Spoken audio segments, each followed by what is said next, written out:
Olá, seja muito bem-vindo, seja muito bem-vinda. Estamos começando mais um Jogo Aberto, o seu podcast de política, de economia do aquinoticias.com. E hoje nós vamos bater um papo com dois especialistas, né? Um especialista em direito público e o outro que é um advogado também, mas esse advogado ele está nos Estados Unidos e está acompanhando de perto, né? Tudo que está acontecendo lá, principalmente referente aí a essas questões de instabilidade jurídica aqui no Brasil, né? Como esses atos do Alexandre de Moraes estão sendo vistos lá nos Estados Unidos. E assim nós temos um advogado, né, que entende do assunto, que está lá nos Estados Unidos também, participando de algumas reuniões importantes nesse contexto. E ele vai explicar pra gente um pouco, né, que desde ontem tá rolando aí essa questão das imposições que o Trump determinou contra o Alexandre de Moraes, contra esses atos de Alexandre de Moraes. E para bater esse papo comigo aqui, a gente tem o doutor Felipe Rocha de Oliveira, ele que é capixaba, mas está lá nos Estados Unidos. Seja muito bem-vindo, doutor Felipe. Muito obrigado, Flávio. E um prazer te ver, meu amigo Felipe Mata. E também, como ele já antecipou, nós temos aqui o especialista em direito público, né? O doutor Felipe Mata, que vai também mediar esse bate-papo aqui com a gente. Seja muito bem-vindo, doutor Felipe Mata. Obrigado, Flávio. Grande satisfação participar aqui dessa conversa e um grande prazer rever meu amigo e xará e contemporâneo da faculdade dos tempos acadêmicos. Satisfação, Felipe Rocha. Prazer todo meu amigo. Bons tempos. É isso aí. Falando em bons tempos, nós temos aqui dois capixabas, né, que estão aí acompanhando esse processo do direito internacional mesmo, né? Mas, doutor Felipe, o que está falando lá dos Estados Unidos, né? Vamos colocar assim, doutor Felipe Rocha, que está direto de Washington. Eu queria entender, o senhor é capixaba, né? E está aí nos Estados Unidos. Eu queria entender quem é o doutor Felipe Rocha. Flávio, eu sou advogado capixaba, contemporâneo do doutor Felipe Moraes na faculdade. No Espírito Santo, atuei em diversas causas, no direito eleitoral, previdenciário, professor universitário por 4 anos no curso de Direito e de Sociologia, e estou vivendo nos Estados Unidos desde 2015.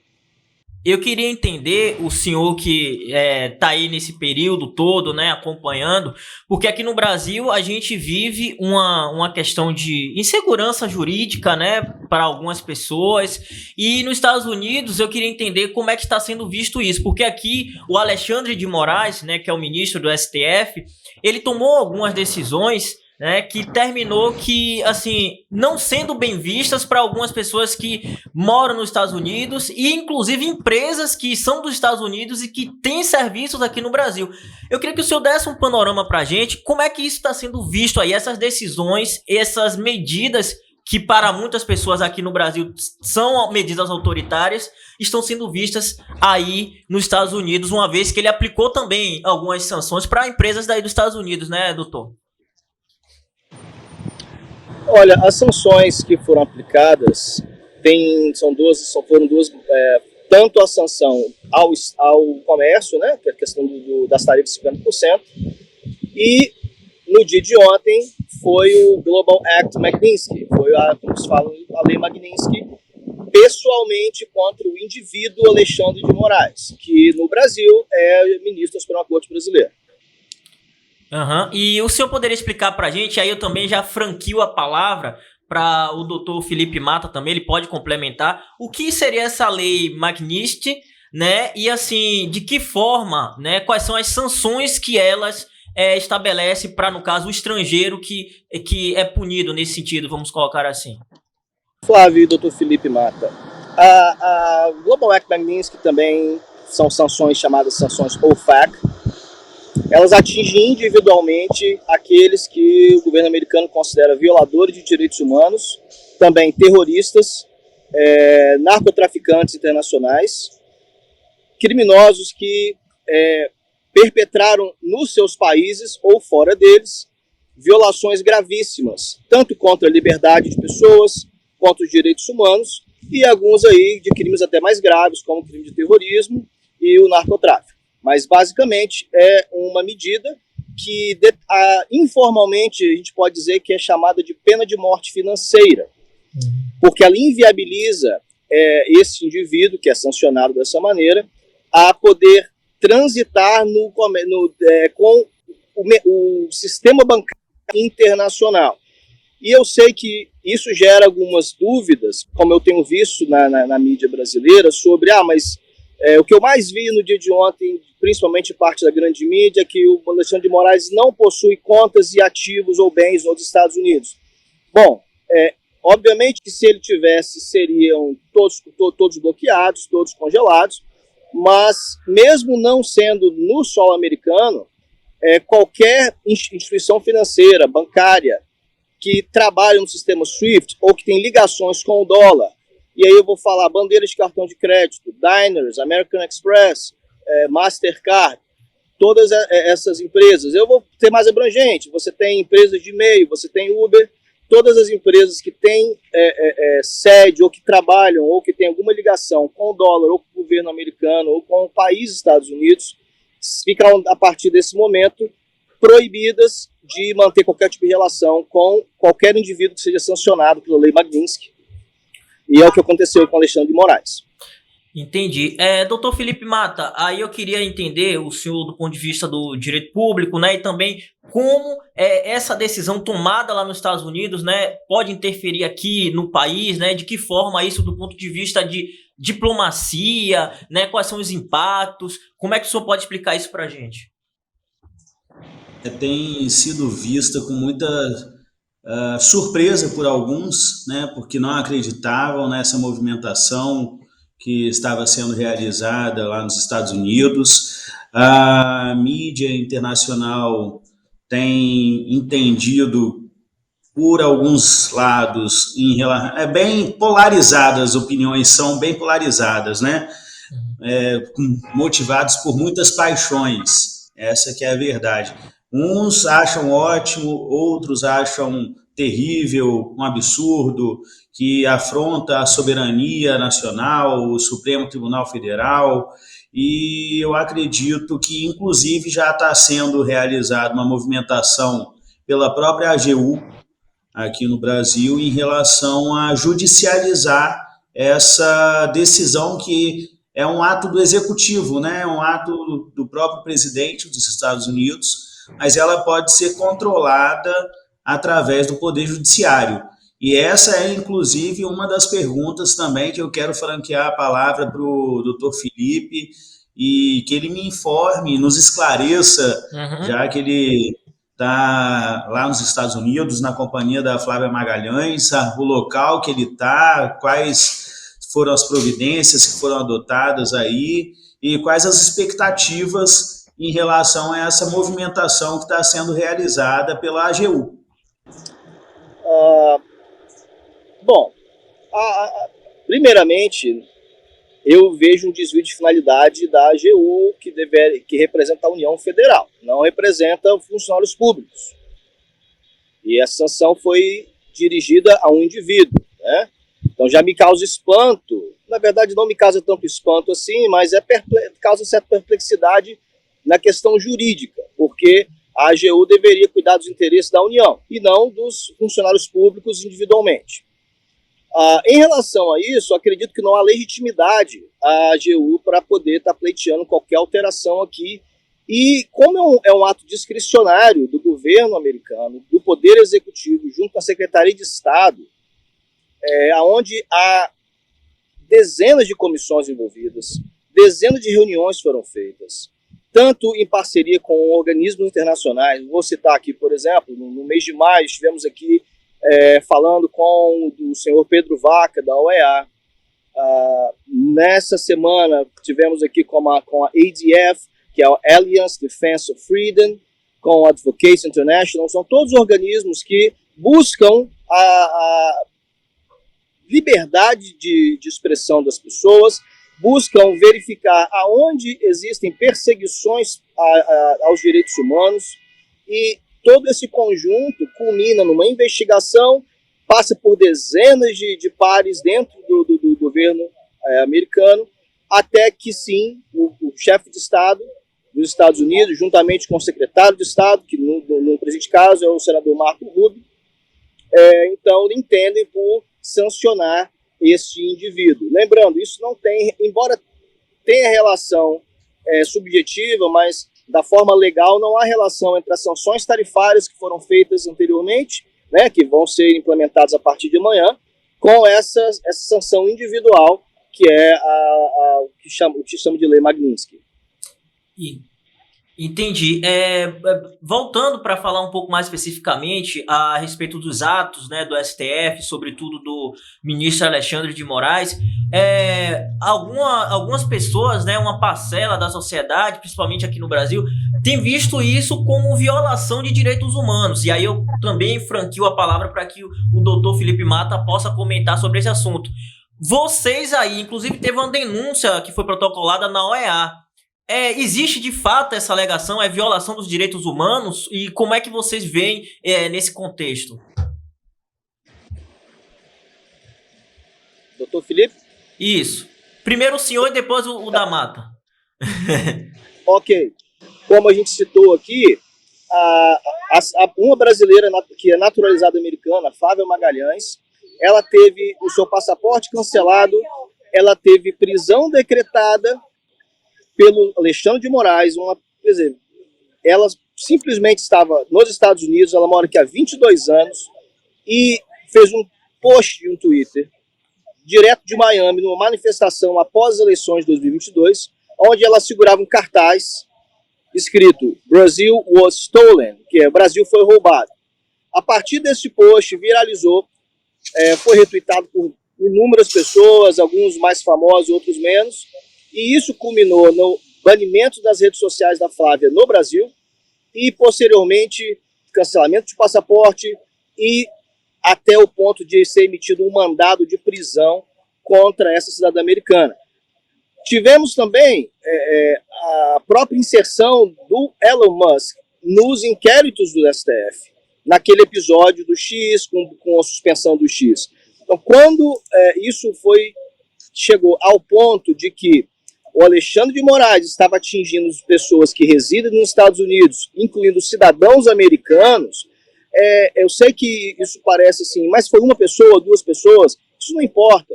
Para o governo americano, um cidadão sendo atingido por uma ordem legal, tendo uma violação no seu direito básico, que é a primeira emenda americana, que é a liberdade de expressão, é suficiente para toda essa movimentação. Em relação aos atos e julgamentos que têm sido realizados aqui pelo Alexandre de Moraes, do que eu tenho visto da comunidade jurídica, né, os comentários de especialistas, que alguns atos realmente eles extrapolam um pouco aparentemente o poder que é concedido para o relator de um processo, né?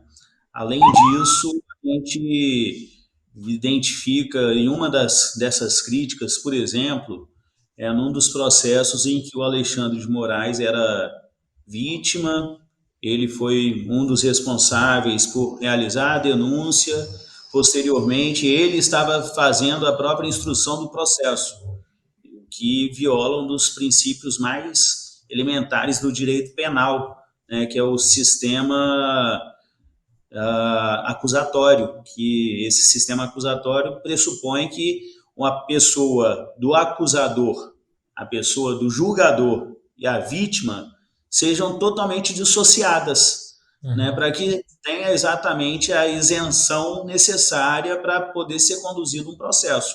Então, começando por aí, além de tantas outras críticas que são realizadas, a gente teve recentemente agora em relação à utilização da farda ou não na coleta do depoimento de um dos envolvidos, que apesar de não ter previsão legal, houve a imposição de que se retirasse a farda. Então, são alguns atos que realmente causam estranheza. E não à toa a comunidade mais apaixonada realmente fica tão assustada até onde isso vai nos levar, já que a gente tinha sido enquadrado como uma democracia relativa e agora com a imposição dessas sanções que só foram impostas a ditaduras, essa é a primeira sanção da Lei Magnitsky a uma democracia, considerada, pelo menos até então, uma democracia, né? Então, eu tenho, inclusive, esse de saber em relação a realizada tanto na Association Defensive of Freedom que o Felipe esteve, se há possibilidade de ter algum outro tipo de sanção para outros ministros, para outras entidades, outros órgãos, porque aqui a gente sabe que até mesmo o sistema do Supremo Tribunal Federal depende de empresas americanas, né? O Hotmail, o Gmail, todas essas empresas de grande tecnologia são americanas e, como eu ouvi um comentarista falando, todas essas cartas estão na mesa, bastando o Trump pensar uma dessas opções para que possa acontecer uma nova sanção. E aí eu quero saber se essas novas movimentações podem acarretar em novas sanções a outros ministros e outras entidades. Sim, sem dúvida, Felipe. Mas, assim, só para fazer um esclarecimento, que o Alexandre de Moraes, ele o que causou mesmo o espanto, que você viu que teve uma matéria na revista The Economist, né, que por toda semana estava dizendo sobre as arbitrariedades, os abusos cometidos. Você tem diversos outros canais de comunicação fora do país alertando sobre isso já há algum tempo. O New York Times fez uma matéria de capa, num domingo, sobre as atitudes do Alexandre de Moraes há mais de um ano atrás. O que eu quero dizer com isso? O ministro, e essa visão eu compartilho, ele não é que ele violou, como eu disse antes, ele violou o direito de cidadãos americanos, de residentes aqui nos Estados Unidos. Mas mais do que isso, talvez seja mais importante, ele violou a própria legislação brasileira, como o doutor Felipe Mata agora falou de forma brilhante, no sistema acusatório. E em relação aos outros organismos e entidades que a gente conversa, uma decisão como essa, ela tem que ter um conjunto de pessoas, um conjunto de organismos na mesma sintonia.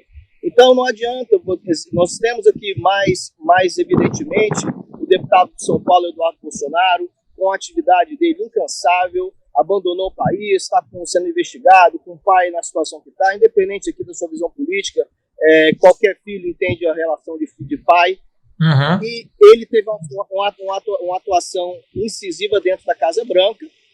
Houveram também outros envolvidos que estavam falando com organismos ao redor, que tinham conexões com deputados. Está chovendo aqui agora. Mas houveram organismos que estavam envolvidos com deputados, com senadores americanos, que também participaram dessa discussão. Né? Uhum. Agora, se existe a possibilidade disso atingir outros ministros, eu acredito que vai depender mais dos ministros do que do lado de cá.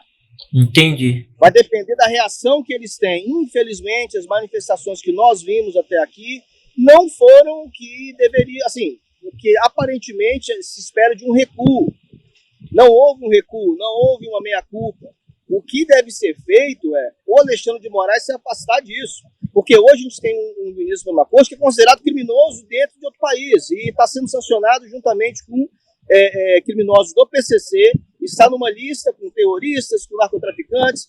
E aí, assim, desculpa a ideologia de qualquer um, mas dizer que o governo americano está perseguindo o Brasil ou está perseguindo um país amigo, isso é um completo absurdo. Ele está simplesmente tentando mostrar ao mundo que não podemos aceitar que uma das grandes democracias de outrora, que é o Brasil, se torne um país autoritário. Se torne e não podemos, porque uma maçã podre está no cesto, deixar todas as outras apodrecerem, porque infelizmente isso está contaminando não só outros ministros do Supremo, mas também boa parte do Judiciário. Doutor, nesse gancho aí que o senhor está falando, porque assim, a gente sabe que os Estados Unidos está aí empenhado nessa questão e tal, e o ideal seria o Alexandre de Moraes ele se afastar do caso, mas ou então pelo menos ponderar suas decisões. Mas ele, ao tomar essa decisão aqui, né, pelo menos o governo ele alega que está ferindo, se o governo atender, né, esses pedidos, ele vai estar ferindo, no caso, a soberania nacional, porque estará atendendo a um pedido dos Estados Unidos e tal. Então, assim, como é que vocês, né? Aí eu vou franquear a palavra para o doutor Felipe Mata, e aí depois, automaticamente, o doutor Felipe Rocha pode comentar mais sobre isso. Essa questão de ferir a soberania nacional, uma vez os Estados Unidos ele está impondo essas sanções, dando sinais, dizendo para o Alexandre de Moraes, especificamente, dizendo, vamos tentar amenizar ou parar de tomar essas decisões que, do ponto de vista do direito internacional, soa como decisões, vamos colocar assim, que ferem, né, os princípios, até mesmo dos direitos humanos. Mas do ponto de vista de relação diplomática, o Brasil, ele sustenta a tese de que, se ele atender esse pedido, vai estar ferindo a soberania nacional. Como é que vocês avaliam isso aí? Primeiro, doutor Felipe Mata, existe realmente essa questão de ferir a soberania nacional?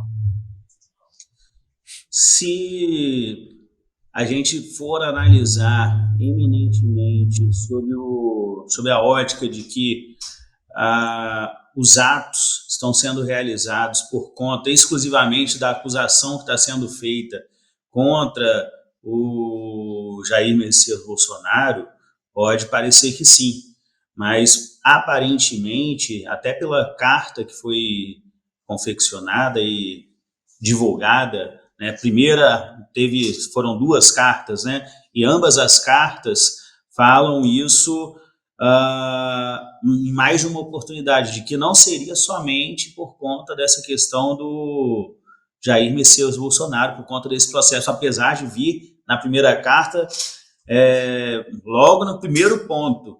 Mas eu sinto que isso se trata realmente de uma situação de violação, outras além dessas, que somadas acarretaram essa situação, como, por exemplo, a frente que foi adotada pelo presidente Lula lá no BRICS, de querer alterar a moeda das transações internacionais que seriam realizadas pelo Brasil, Rússia, Índia e China, sendo que a Rússia e a China, que são economias muito mais consistentes do que a economia brasileira, nunca tomaram essa frente e nunca encamparam esse pensamento. E adotar uma conduta dessa sujeita a autoridade do executivo a expor uma nação toda às fragilidades que já vinham acontecendo anteriormente. E eu acho que, se a gente fizer o somatório de tudo, realmente não atingiria a soberania. Se nós falarmos, não, se é só parar de acusar o Eduardo Bolsonaro que acabou essa sanção contra a lei magnífica do Alexandre de Moraes e a taxação de 50%. Se fosse só dessa forma, realmente atingiria a soberania, mas eu acredito que as motivações sejam muito mais profundas conforme foram expostas nas cartas que foram divulgadas. Brilhante comentário do Dr. Felipe Mata, como sempre. Em alguns pontos eu vou ousar discordar. Por quê? Primeiro, que a gente tem, no direito internacional, você sempre trabalha com diplomacia e direito comparado. Seria, por exemplo, violação da soberania de Israel, o que o Lula está fazendo em relação a chamar o Israel de governo genocida em relação a Gaza? Independente da opinião, se é ou não.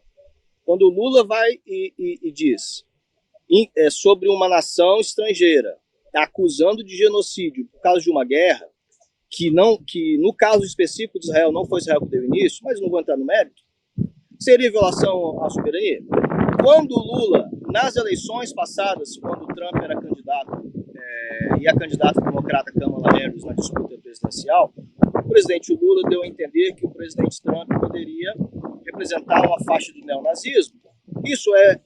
Essa crítica, ela é uma invasão à soberania americana por parte do governo brasileiro? Eu acho que não.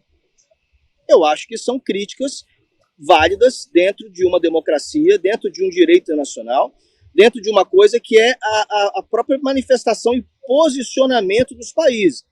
Nós podemos analisar as vantagens e desvantagens desse posicionamento, mas os países se posicionam. No caso, o governo americano, ele olha para o Brasil e olha que o líder das pesquisas presidenciais, o presidente anterior, está sofrendo uma perseguição, né, na visão dele, e eu compartilho, do sistema judiciário, especificamente do ministro Alexandre de Moraes, tentando tirá-lo do próximo pleito. Isso é uma opinião embasada nos fatos que estão chegando para cá. As sanções tarifárias são uma discricionalidade do governo americano. E colocar isso como, olha, o que vocês estão fazendo com o presidente Jair Bolsonaro, talvez seja uma forma tranquila de resolver o problema. Porque a única coisa que o governo americano está buscando é uma paridade de armas e que o pleito eleitoral em 2026 seja livre desses vícios, que possa comportar aquele candidato que, pelo menos tem sido divulgado, né, e foi divulgado há pouco tempo atrás, por muitas vezes, ganharia as próximas eleições. Então, isso seria uma forma não tão diplomática, mas uma forma explícita de opinião sobre isso. Qual a diferença? Olha, o governo brasileiro também tem tarifas sobre o governo americano. O governo brasileiro acabou de aumentar o IOF, que tem relação com pessoas que vêm para os Estados Unidos. Se o governo brasileiro, por exemplo, resolver aumentar a taxa de exportação de algum produto nacional para os Estados Unidos ou para o resto do mundo, ninguém pode olhar isso como um ataque à soberania do outro país. É uma discricionalidade do governo que está determinando as tarifas do seu próprio país. Quer deixar bem claro, as tarifas de 50%, elas atingem apenas os Estados Unidos. Agora, o efeito disso é sentido no Brasil. Por quê? Porque agora o empresário americano, ele vai pensar duas vezes em comprar o produto brasileiro porque o preço vai estar 50% acima. E ele vai buscar outros mercados. Então, sim, há consequências para o comércio brasileiro, há consequências para o produtor brasileiro, há consequências para o empresário brasileiro, mas não há proibição de fazer negócios e não é uma medida que vai atingir ninguém. Atingir ninguém dentro do Brasil, a não ser as consequências dessas tarifas. Em relação à lei Magnitsky, é ainda mais simples de entender. É uma sanção individual. Me espanta o governo estar fazendo esse alarde todo, botando a AGU para falar para porta-voz do Alexandre, outros ministros se manifestando, de forma até um pouco indelicada. Eu vi ontem alguns vídeos de parlamentares e governistas atacando de forma sem medida o presidente americano, e eles estão no direito deles. Agora, será que quando o deputado ou um senador do Partido dos Trabalhadores se manifesta em relação ao presidente americano de forma desrespeitosa, é um ataque à soberania? Será que se o governo brasileiro pudesse sancionar de volta, porque isso estava em pauta no início, né? Assim que foi enviada a carta informando o presidente Lula das sanções tarifárias, a primeira reação foi dizendo que o Brasil ia reagir tarifando de volta. Então o Brasil também violou a soberania americana? Então, assim, essa questão de soberania eu acho que é muito incipiente do ponto de vista jurídico, para a gente poder afirmar uma questão assim. Eu não vejo como isso afetaria a soberania do Brasil. Vou dizer por quê. O Alexandre de Moraes continua ministro supremo. Ele continua decidindo nos processos e todas as decisões que ele der vão ser aferidas e aplicadas no solo brasileiro. Não há sanção que está determinando a remoção do ministro Alexandre de Moraes. Talvez aí seria um ataque à soberania.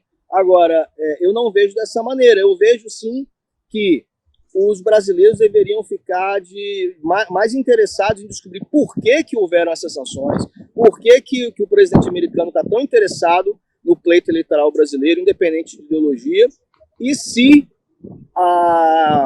existe um caminho de retorno ainda dentro dessa perspectiva. A minha, embora o doutor Felipe participe de forma muito juridiciosa, nesse aspecto eu ouso ter uma visão diferente. E assim, doutor Felipe Mata queria falar algo sobre esse assunto? Antes de eu fazer outra pergunta? Eu compreendo a discordância do Rocha, são naturais que acontecem dentro do direito disso, e eu acredito que seja momento de tentar encontrar soluções em relação ao que está acontecendo, né? Até a fala do Barroso foi nesse sentido, né?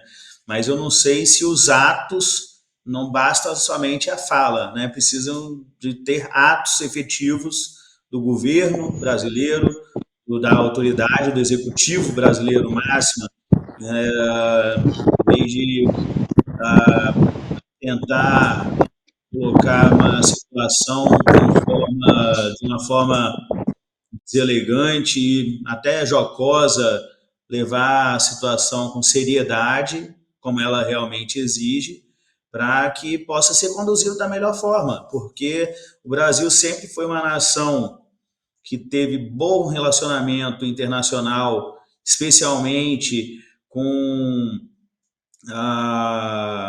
sem se manifestar, por exemplo, em relação a grandes conflitos internacionais, sempre foi uma nação pacífica que não se envolvia em situações conflituosas, e agora parece que está escalonando para poder tentar resolver problemas outros que na nossa economia não comportam qualquer tipo de sanção. Então, penso que seja momento de realmente repensar as atitudes, as estratégias, para que possam ser reestabelecidos os laços com os parceiros comerciais que nós sempre tivemos. Direto de Washington. Como o doutor Felipe bem falou também, nenhum outro país que foi sancionado, como China, e, entre outros, teve a reação que o Brasil teve, né? Teve essa reação belicosa, rude, desrespeitosa, debochada, que os representantes brasileiros se apresentaram. A China sentou para negociar, o Japão sentou para negociar, a União Europeia sentou para negociar. Ninguém ficou soltando piadinha, comendo jabuticaba para poder provocar o presidente americano. Isso foi assim, o presidente americano foi respeitoso. Ele fez uma carta endereçada ao Lula explicando as razões. Ele poderia não explicar nada. Ele poderia simplesmente tarifar e pronto. Ele se deu o trabalho de explicar, de tentar mostrar uma porta de saída para esse conflito. Que foi de forma, a linguagem diplomática tem que ser lida da forma correta. A carta das tarifas, ela indica também uma porta de saída.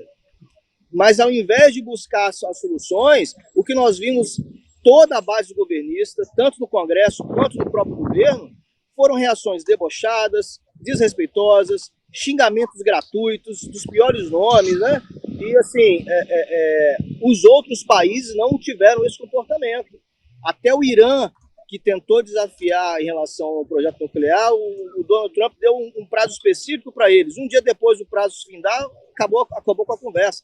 Foi lá e bombardeou as bases nucleares.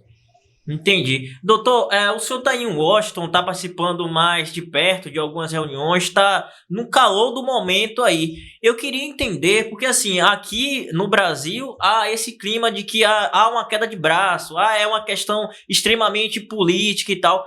Eu queria entender, o senhor que está mais próximo, né? Inclusive teve algumas denúncias aí na Organização dos Estados Americanos. Há algum caminho, né, vamos colocar assim, mais robusto, né, e consolidado de que haja alguma medida, alguma ação que realmente venha ou possa parar esses atos que são considerados arbitrários da corte brasileira? Como é que vocês estão vendo isso aí? Como é que está esse sentimento aí? Olha, primeiramente, o nosso trabalho é de conscientização dos organismos internacionais. É um trabalho de demonstração. A gente tenta, de forma clara, sem viés ideológico, demonstrar que a legislação brasileira está sendo desrespeitada, que as garantias fundamentais do cidadão brasileiro em solo brasileiro não estão sendo respeitadas. Cidadãos que não têm foro especial jamais deveriam estar sendo julgados pelo Supremo Tribunal Federal. Isso é claro e evidente. Não tem precedente histórico disso no Brasil. Um país saudável, com a democracia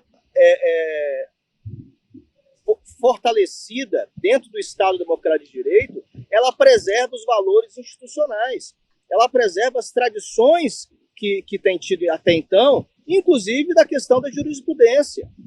Então, assim, por mais que muitas pessoas vejam isso como uma interferência internacional, talvez seja o contrário, talvez sejam os cidadãos brasileiros que não percebem como que eles estão vulneráveis a partir de uma decisão de um ministro que não tem base legal, sendo julgados por um foro que não é designado para eles, que a Constituição Federal declaradamente coloca quem serão as pessoas que podem ser julgadas como juiz natural, o doutor Felipe sabe muito bem dessa terminologia, pelo Suprema Corte Brasileira. E vários indivíduos não estão aí nesse rol. Eu nem estou falando somente dos manifestantes do 8 de janeiro. Eu estou falando de várias outras pessoas que foram processadas, que foram investigadas, que tiveram contas censuradas, seja pelo TSE, seja pelo Supremo Tribunal Federal. E essa luta que a gente tem de conscientização dos entes, dos organismos internacionais, é para que, quando vá se formar uma decisão sobre o Brasil, todos eles participam. Os senadores americanos, os deputados americanos, eles são influenciados por organizações como a que a gente citou agora, como a Organização dos Estados Americanos, a OEA. Embora eles não tenham poder decisório, mas a influência deles é inegável. Todos nós vimos como que foi uma comoção dentro do Congresso brasileiro quando o senhor Pedro Vaca compareceu ao Brasil aí, representando a OEA. Uhum. Então, da mesma maneira que o Congresso brasileiro, o Judiciário brasileiro, a imprensa brasileira dá ouvidos para a OEA, também acontece isso aqui. Quando você tem um organismo como a ADF, como a Advocacy International, que são instituições de décadas, com um trabalho, com serviços prestados inúmeros aí em relação à defesa dos direitos humanos, à defesa das liberdades, essas instituições possuem conexões e influências também em partidos, em parlamentares que atuam e participam dessas comissões. Uhum. Agora, independente disso, igual eu falei antes, tem uma questão que é muito, muito significativa para tudo isso. E eu citei no início, que foi o mandato emitido pelo Alexandre de Moraes contra uma cidadã americana, que é a pessoa que está aqui comigo. Nós somos juntos em vários organismos para falar do caso dela, e talvez ela possa explicar até melhor como que isso tudo aconteceu e como que isso influenciou na vida dela, porque é uma brasileira que é sul-americana e que, por postar no X, no Twitter, ela teve, então, não só contas censuradas, porque no Brasil isso virou moda nas eleições, teve o passaporte cancelado e está com um mandado de prisão em aberto. Hoje, se ela volta para o Brasil, ela tem um mandado de prisão em nome dela. Então, vamos incluir a Flávia Magalhães nessa conversa. O doutor Felipe Mata concorda, doutor? Totalmente, com certeza. Acho que é muito enriquecedor a gente entender a história da Flávia, né, e saber como foi o sentimento e quais as providências que ela imagina e quais as consequências também dessa movimentação que vai ser feita. Ok, seja muito bem-vinda, Flávia. Boa tarde, tudo bem? Obrigada. Me apresentando, meu nome é Flávia Magalhães.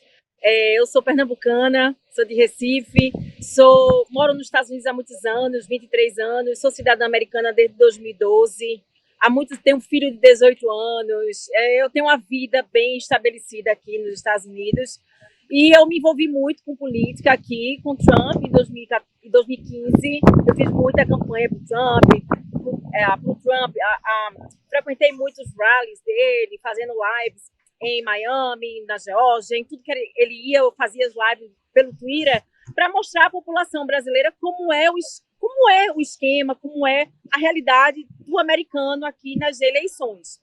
Trump ganhou. Então, eu conheci Bolsonaro em 2017, me envolvi muito com o Bolsonaro aqui, não com o Bolsonaro, as eleições, né? A gente fez muita campanha para ele, os brasileiros aqui fizemos muita campanha para ele. Então, eu me envolvi muito. Então, eu fui mesária no primeiro, como é que fala?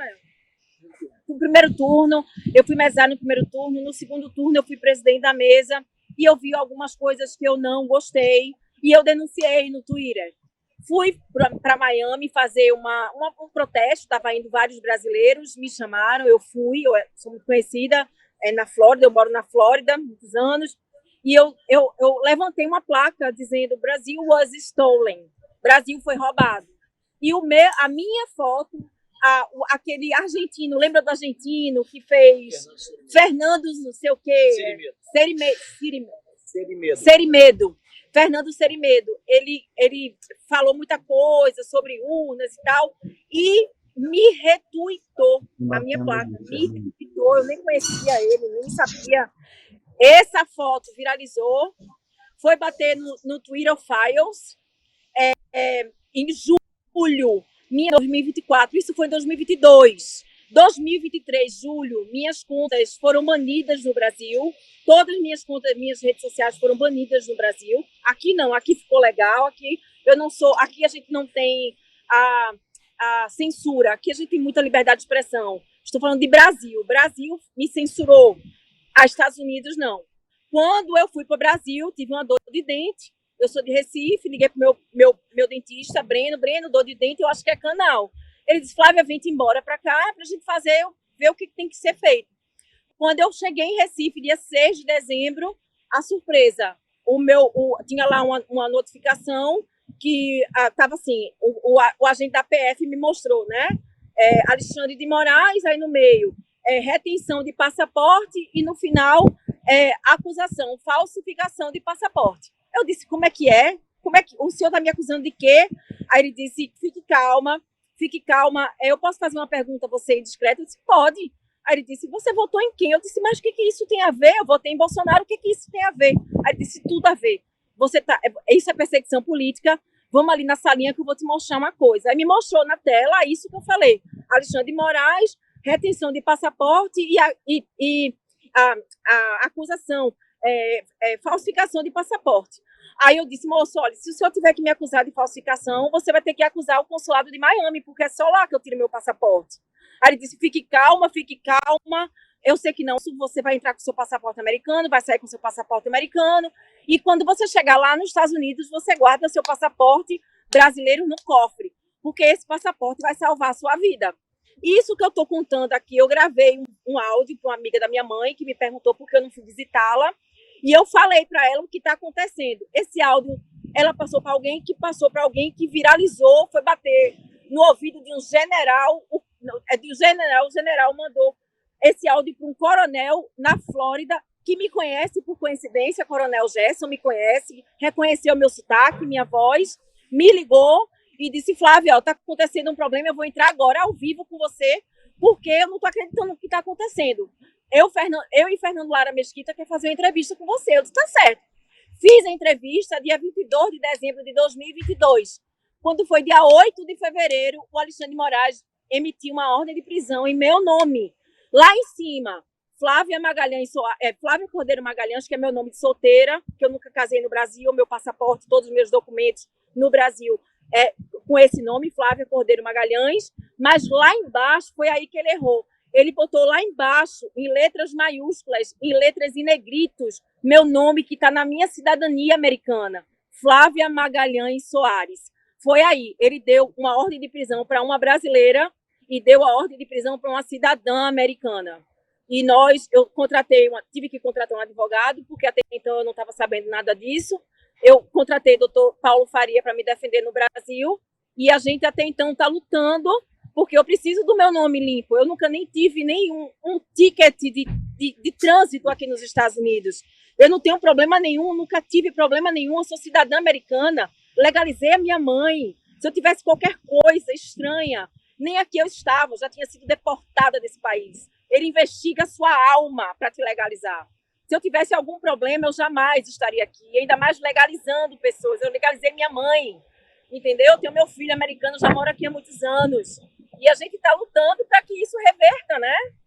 E hoje a senhora não pode nem pisar aqui no Brasil, não é isso? Porque pela justiça Se brasileira... eu pisar no Brasil, eu sou presa.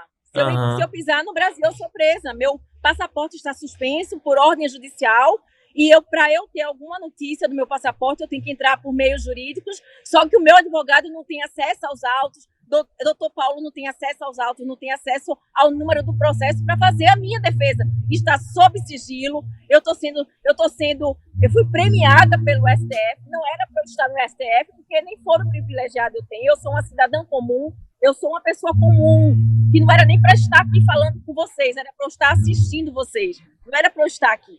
E uma coisa que é importante ressaltar, o doutor Paulo Faria, advogado, que também representa o deputado Daniel Silveira, entre outros, tem sido um trabalho valente, destemido.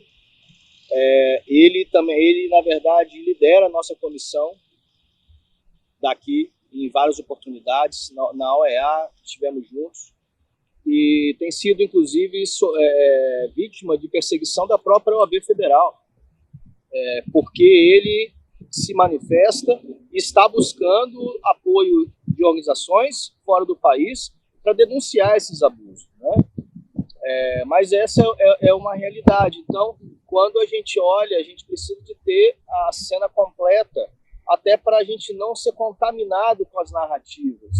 Eu sei que é um momento difícil, é um momento que a gente não sabe qual é o posicionamento adequado, eu também não sei por que isso aconteceu agora, mas de forma muito simples, foi uma provocação atrás de provocação, atrás de violações da soberania americana, quando um juiz brasileiro da Suprema Corte decreta a prisão de uma cidadã americana por liberdade de expressão dela aqui. Então é isso. Eu acho que a gente conseguiu ter uma ótima conversa, especialmente rever meu grande amigo, da que eu tenho um profundo respeito e carinho, o doutor Felipe Mata. E muito obrigado, Flávio, pela oportunidade e espero que a gente mantenha contato aí. Vamos sim. Agora está caindo uma chuva pesada. Imagino, doutor. Vou liberar vocês aí. Muito obrigado, doutor, pelo espaço, tá? Pela oportunidade de conversar, desses esclarecimentos aqui. Obrigado a Flávia também. Obrigado ao doutor Felipe Mata, né, que mediou essa conversa aí. E eu abro agora para que vocês possam fazer as considerações finais mesmo, porque tá chovendo muito lá em Washington agora. Vai ter furacão aí? Não, eu espero que não, só no verão. Agora eu acredito que já passou a temporada. E aqui também tá longe do mar, então a gente não tem essa preocupação. Aqui não, só tem furacão na Flórida. Só tem furacão na Flórida, onde a gente mora. Valeu. Doutor Felipe Mata, obrigado. Obrigado, Flávio, pelo convite. Obrigado, Felipe Rocha, também pelo bate-papo. Satisfação enorme revê-lo. Saudações aí para ti, para tua família. Espero que possamos em breve nos rever em relações amistosas internacionais. Sem dúvida. Sem dúvida. Valeu, obrigado. Forte abraço a todos. Sim, O que eu tenho a dizer é o seguinte, é o momento do brasileiro se entender melhor o aspecto das sanções. E se a intenção é proteger a soberania nacional, o que eu participo dessa visão, porque eu sou brasileiro, eu amo o meu país. Vamos iniciar, então, protegendo os próprios brasileiros da Suprema Corte, das decisões arbitrárias, né? Que nós não possamos nos conformar em ver cidadãos brasileiros sofrendo perseguição política, sendo condenados à prisão por 17 anos, 14 anos, 20 anos, 15 anos, por fatos que, por mais graves que eles potencialmente poderiam ser, mas não se confirmaram como golpe. Então, eu encarecidamente falo com todos o seguinte, devemos nos preocupar que a lei brasileira, primeiramente, seja cumprida no solo brasileiro, para aí sim, depois, a gente poder exigir de outros países o respeito à nossa soberania de forma ampla e restrita. Porque o que a gente está vendo é que o Brasil não respeita a própria lei, o STF não respeita a própria Constituição, e quando um país estrangeiro, então, dá um alerta como foi feito, parece que a comoção foi muito maior do que quando o próprio Supremo não respeita a Constituição. Agradeço mais uma vez e estamos aí à disposição tanto do você, Flávio, e meu amigo Felipe Matas. A gente sempre se fala. Vai ser um prazer enorme reencontrar você e sua família, meu irmão. Ok, valeu, obrigado aos doutores Filipes, né, e obrigado a você que ficou com a gente aqui até agora, lembrando que se você não é inscrito ou inscrita, inscreva-se no nosso canal, ativa o sininho para receber as nossas notificações. Um abraço e até a próxima.